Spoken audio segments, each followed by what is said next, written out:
the comprehension of the dynamic of the present that structure every sphere of human life, and they constitute for us a giveness, a sort of habitus that permeates our relations and our way of thinking, acting, what we desire, and our way to stay in the world.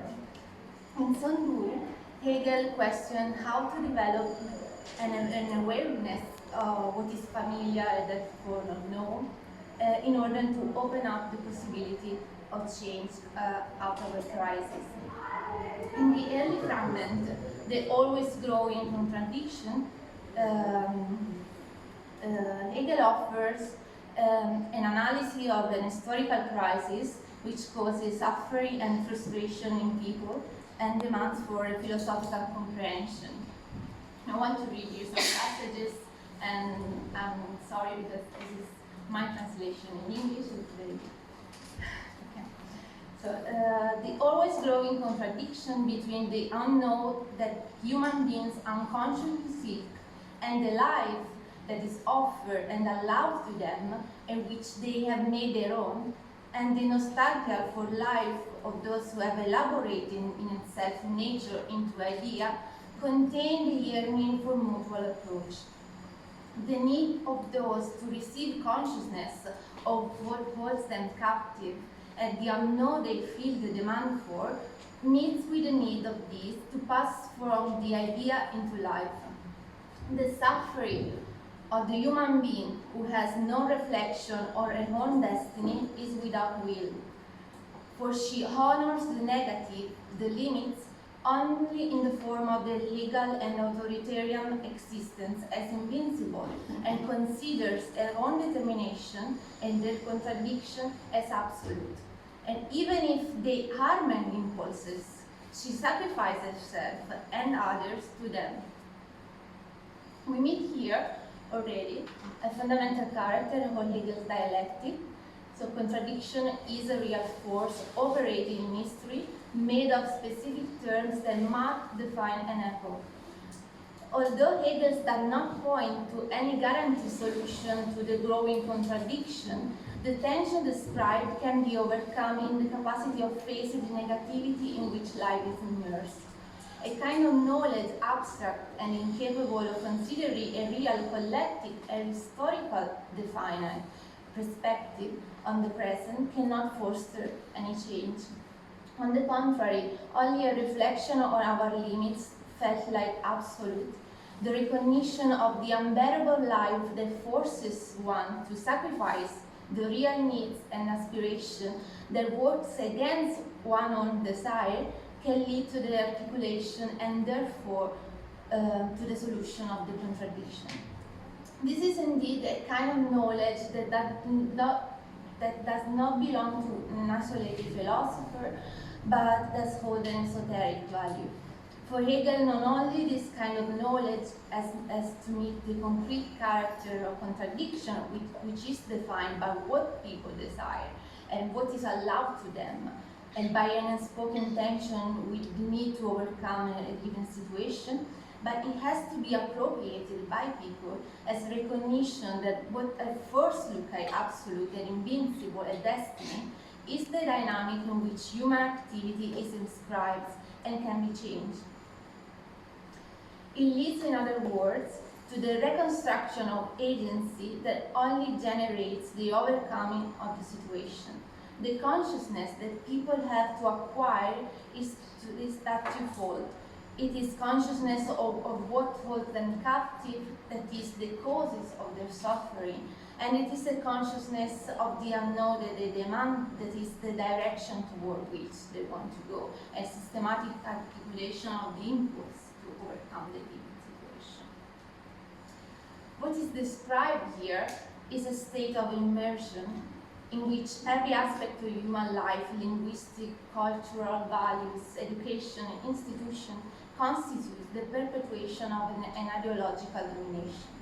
In this sense, for Hegel, philosophy does not work above the internal discrepancy of the products of thinking and the cleavage and crisis of the epoch, Philosophy refers to the present insofar as it appears as a dead body, lifeless in this rigid, violent, positive form is felt in people's life as a growing contradiction, deaf to the new needs and interests of their lives. In its activity, the task of philosophy is to take away the stray from what exists and develop the dialectics or the cultural form that are for us a net, a metaphysic, an habit that we do not normally put into question. And that has become for us then a prison, a form of unfreedom, as mentioned. In the last course of the lecture on logic that Hegel delivered at the University of Berlin in 1831, he said that a human being bears with herself the right to think, and that logic has to do with knowing what this right really consists of. Although logic deals only with pure determination of thought, Hegel explicitly speaks of its usefulness that appears extrinsic to its subject, an external purpose that seems to transcend the scientific field of logic and then, according to what is learned, concerns something fundamental to the human being. In this sense, Hegel establishes a relationship between to know what thinking is and to know what we are, so that the science of logic itself, in its development, takes on the meaning of self-knowledge of the human essence. In the section that introduces the science of logic, Hegel points out a significant difference between being bearers of a right and knowing a right. While bearing the right to think represents for humans an immediacy, albeit an unconscious one, knowing the right to think is the condition for its exercise. What is really surprising in this argument is not so much finding the Hegelian reproposition of the classical conception that places thinking as a distinctive trait of human nature, nor even its reiteration that the Enlightenment culture has advanced of human irrationality in terms of activity, processuality, and determination of vocation of humankind, in opposition to the natural and even character of the essence. What, in my view, represents an important aspect of this formulation concerns the link between the purpose of logic and thinking as a right, of which the human being would be the bearer. Logic itself seems to be the instrument of a concrete realization of what is most proper to the human being.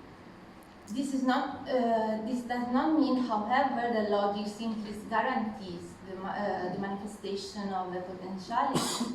In a more determined and concrete way, Hegel rather seems to conceive the right to think as a conflicting affirmation with respect to the world of objectivity, to the category, cultural form, and social institution in which we usually move. Logic does constitute the mode of an implicitly oppositional claim of thinking subjectivity. In this sense, thinking is only given together with the general transformative attitude towards existing condition. Thinking is not a neutral or abstract process with respect to condition, but affirms its own right only to their criticism. Now I want to focus on the idea of thinking as right of the human being. In the philosophy of spirit, Hegel says, where the animal is silent or expresses its own pain only by growing, the child expresses the feeling of its needs by screaming.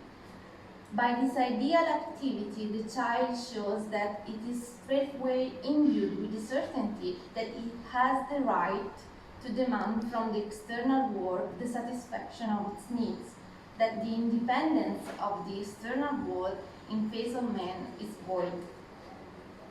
Emergence here, what for Hegel is the new paradigm of modern reason, in all its freedom as well as in all its violence. The relationship between the human subject and the external world expresses the negative process of idealization of thinking. It is a limitless power over externality through which a thing becomes something false. Thinking as a movement of idealization led by the subject imposes a skeptical position against the truth of the object and the negation of the for itself of externality.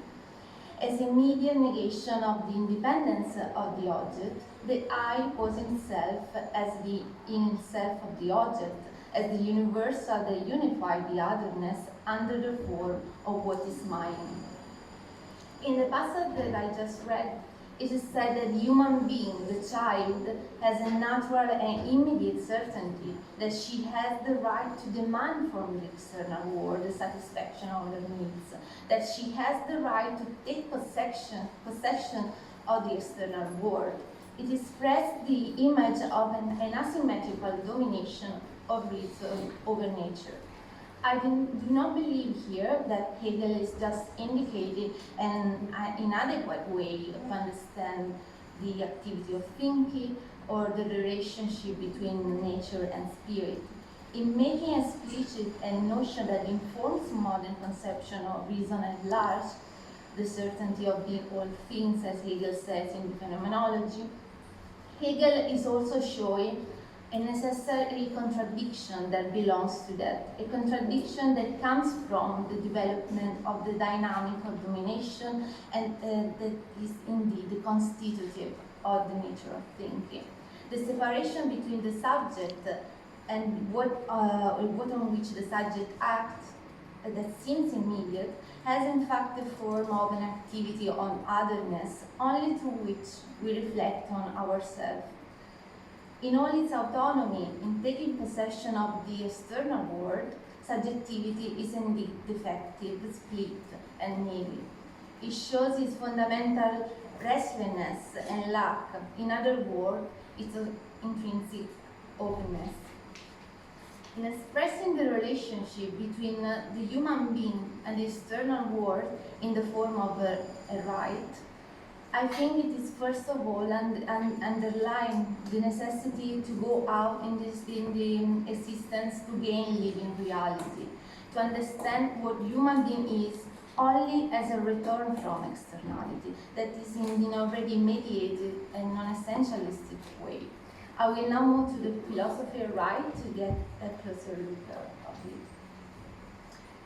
In the philosophy of right, we find the idea of human appropriation of the external world and the contradiction it generates in the movement of property in the abstract right.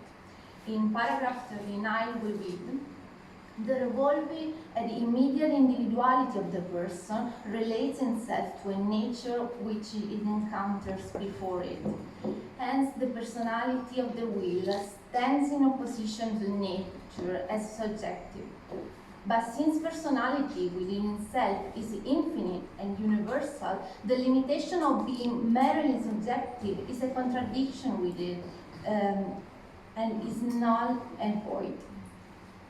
Personality is that which acts to overcome this limitation and to give itself, or what amounts to the same thing, to posit that existence as its own. In the abstract right, the realization of will gains existence through an immediate separation between the person and nature. The person can give reality to herself by positing the thing as her own. By taking possession of the externality, she gains Dasein, being for other, in its objective form. In paragraph 42, Hegel continues, what is immediately different from the free spirit is for the latter and in itself the external in general, a thing, something unfree, impersonal, and without rights. If on the one hand, in this relation, the thing constitutes the unfree, impersonal, and rightless, it is on the other hand only against this background of rightless that arises the absolute right of appropriation which human beings have over all things.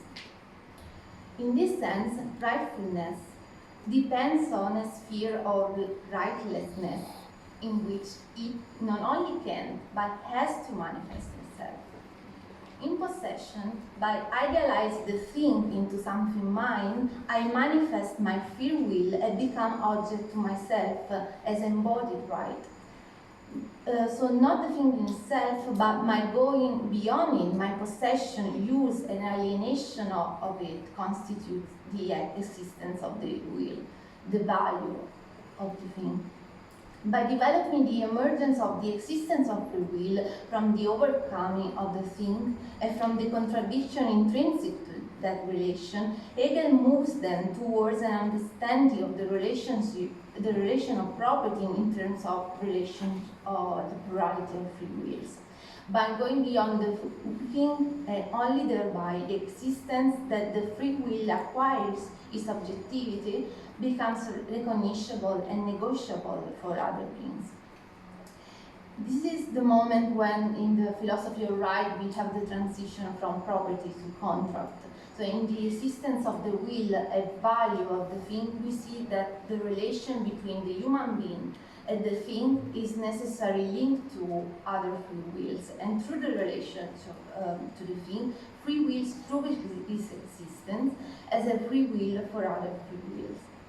So taking possession of the external world is then not just possession of the thing, by exchange of it, a relation in which I will objectify myself as the owner of the thing, one insofar as I go beyond the thing, I negate it, and we have here the self-destruction of the relation of a possession, and I'm the owner of the thing too, insofar as I stop to be the owner at exchange, where right exists as a bonded, mediated relationship between free wills through the circulation of things.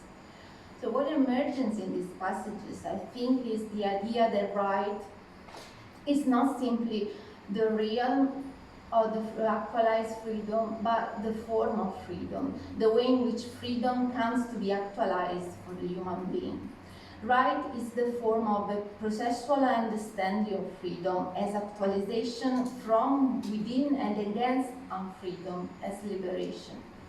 In the paragraph 550 of the Philosophy Spirit, we read the liberation of spirit into which it enters in order to come to itself and to actualize its truth, and the business, the shaft of this liberation, epitomizes an absolute right. If right indicates an immediate opposition between subjectivity and the external world, and the claim and the demand that subjectivity makes over and against the external world, it also indicates an intrinsic poverty of the in-self of subjectivity, a lapse that needs to be each time satisfied. What human being in himself is untrue. The form of rights indicates an essentialist account or absence. What the human being has the right to actualize her himself is nothing apart from the activity of actualization. Her free will is not a presupposed subject of substratum, equality, or a state of being already given, but consists in the process of gaining existence, to being with herself in the limitation, in the others.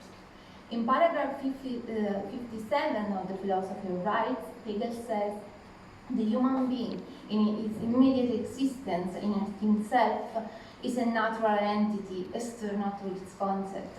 It is only through the development of Bildung of its own body and spirit, essentially by means of its self-conscious and comprehending itself as free, that it takes possession of itself and becomes its own property as distinct from that of others. The free spirit consists precisely in not having its being as a mere concept or in itself. The separation and the contradiction between the human being and the external world is a reflection of a separation and contradiction inside the concept of the human being. The meaning of this contradiction is that the human being is always in Ausbildung, something that needs to be worked out. Freedom is neither a starting point nor a final state. The processual essence of the human being is without telos. It has the form of an endless struggle in, win, and against the world and herself.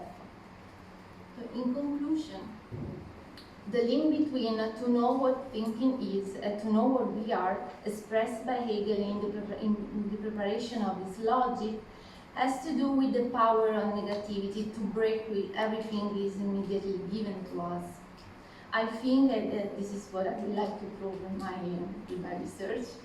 So I just announced here. Is it possible to propose a pedagogical and emancipatory reading of Hegel's logic that goes beyond the simple formal training to abstract thinking, even if I think this is an important aspect of it, and that would also lead to a reconsideration of the role of education in Hegel, not only in terms of adaptation of the individual to a second nature of social reality.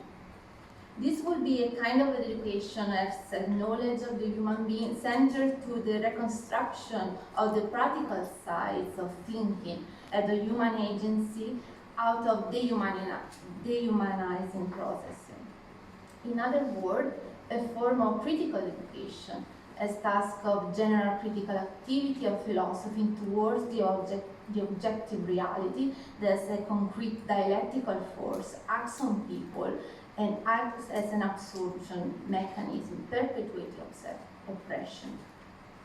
Reality, as a product of human action, concretely acts in return on people. Therefore, transforming the oppressive reality is an historical task of the human being that always moves from a concrete situation and turns upon it. A fundamental aspect of a possible Hegelian humanism as a task, a struggle to be carried out through an ongoing critical labor, would be therefore the centrality of the concrete present situation in which every person finds herself, and the recognition of the human capacity to actively transcend their experience and recreate their world. So the right to deal with this business of liberation is the form of the humanism always failed and always to do.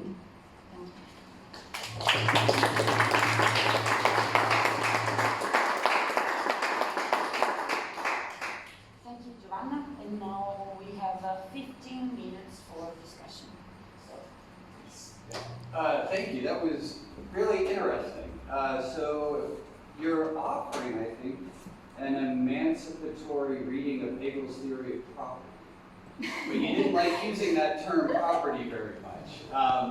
But there's lots of texts to work with here, including that interesting remark where he says we don't have reason until we have property. Right? Kein Vernunft ohne Eigentum. So I find this really interesting.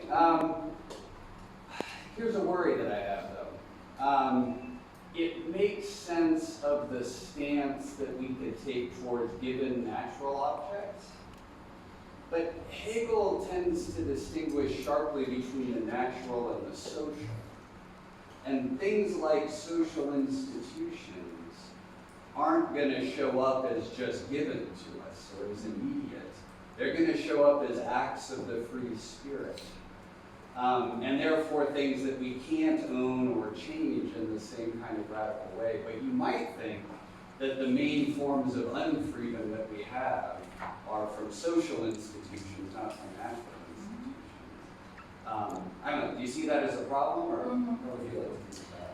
So, about your first comment, yeah, when I was writing it, I was actually worried because it looks like Hegel is telling us that human freedom exists only in the market, in the exchange, something like that. But I'm more willing to think that this means that human freedom exists as a struggle on needs, and yeah, maybe it's not a philosophical revolution, but yeah, okay. And about the second thing, yeah, I mean, I think that we are not coming out of from the state of nature. So for us, nature is always this, what seems immediate, but it's actually a mediation, product of a mediation. No? And I think that such a reality, we have this same relation. Such a reality is made from cultural forms that are, for us, are already given. So the problem is for me is to find a way to goes beyond this immediacy to think what exists like a process of becoming, and as soon as we can acquire this knowledge and we have actually an historical situation in front of us, and that can be changed.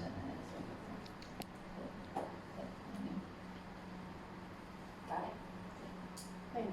Thanks so much for the talk. I liked it a lot. It's really interesting.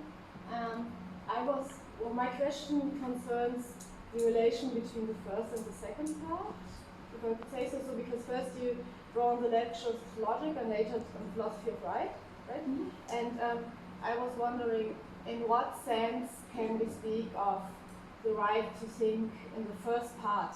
Because I thought, like, if one thinks that the right is something that is somehow established in a social society and something like this, then I was wondering, what does it mean to have a right to think if we only look at the logical sphere? Okay. What I was trying to do, I started from the logic, and what I was trying to do is actually go in philosophy of right to see if we have there a concept of right that helped me to explain why Hegel says that human beings has the right to think. In a certain sense, to give an account of what right, we say what right, the form of right is for Hegel. And what I was trying to explain, that right has this idea that we have to go in external world and actually gain existence. So I think there is something not very different from what Hegel considered the negativity of thinking and the right of thinking subjectivity. Yeah. That's what I tried to do.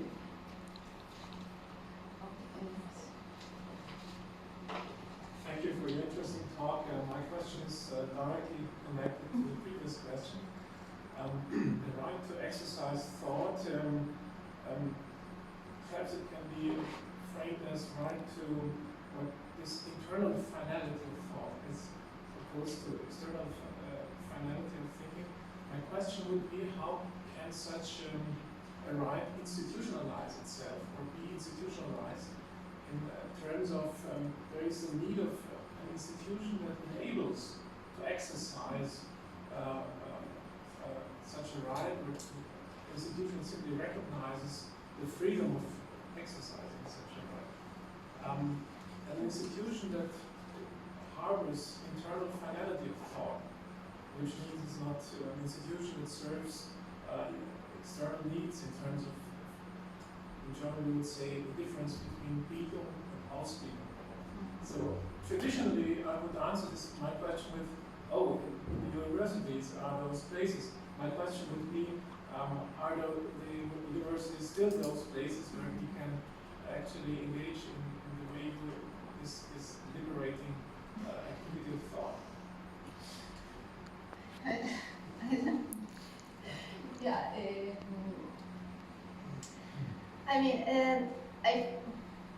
I think in Hegel, for example, there is a sense of education which it doesn't lead to this idea of a reconstruction of human agency, this idea that I try to translate to open up this practical side of thinking, this transformative attitude of thinking subjectivity. And I think that in some situations, our school, our educational system is a kind of perpetuation of the status quo and of a domination for one part against the other.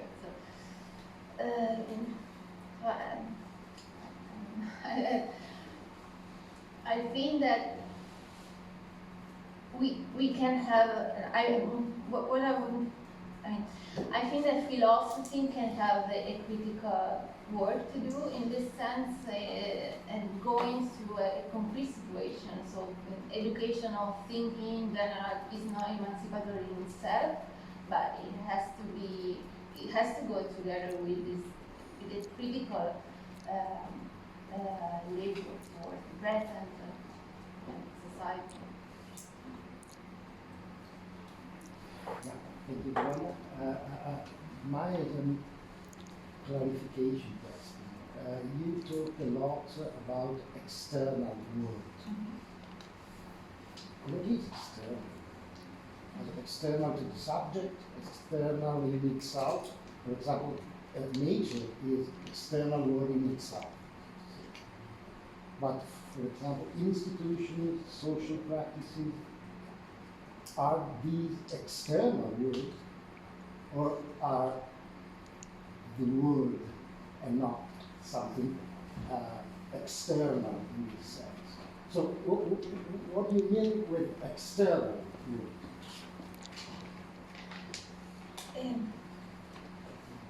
For external more, I mean what is immediately or in opposition to subjectivity. So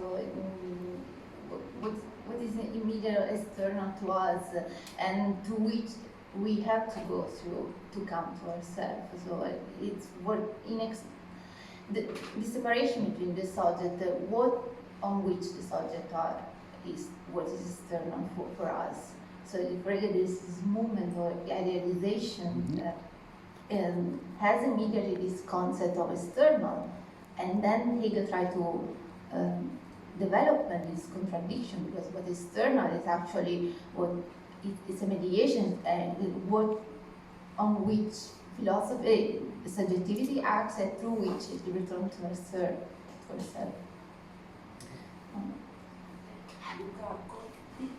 Yeah, thanks for that. The first one, better understand the kind of project